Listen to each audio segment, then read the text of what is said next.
Welcome to our next NCAF podcast, which is one of several where we look at the rising temperatures caused by climate change and its danger to life. We will illustrate how some cities have begun to address this problem with the hope we can do so here in the UK. Heat can kill, and in Paris in 2003 70,000 died from the excessive heat wave of that year, and those who died were mainly older people living alone and women. Enfield Climate Action Forum is discussing with several groups how we can address excess heat in the UK and especially in Enfield. We plan to hold several events to see how individuals and communities can build resilience, but also what strategy is needed and that could shape what the statutory authorities do as well. Since 2003, Paris has developed a strategy for dealing with heat excess, and this is something we can learn from. The French capital gets seriously hot.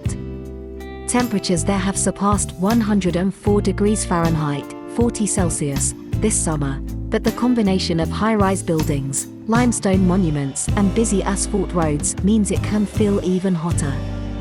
The city has a strong urban heat island effect, where it is often 18 degrees hotter in the city centre on a summer's day than it is in the Parisian hinterlands.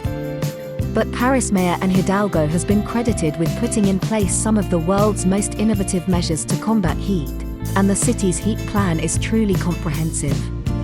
The main result is a city full of cool islands. Parisians can use an app called Extremer to guide them to more than 800 cool spots, parks, water fountains, and air-conditioned museums, for example, and get there via a naturally cooled walkway. The idea is that a cool island is always a maximum 7 minutes walk away for everyone.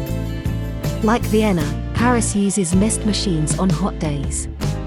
It also has dozens of new splash fountains, in addition to its many traditional fountains, which are very shallow pools with fountain-like effects. Paris Heat Plan involves a register that identifies the most vulnerable, so officials can check up on them by phone and offer advice on staying cool. Kindergartens get temporary air conditioners in their classrooms, and public parks and pools stay open for longer hours into the night. And like LA, Paris is trying to take the heat out of its roads and sidewalks by demineralizing them, using more porous materials. This is a well-thought-out strategy, and we hope that here in the UK and especially in Enfield we can learn from Paris and begin to take action here. Thanks for listening.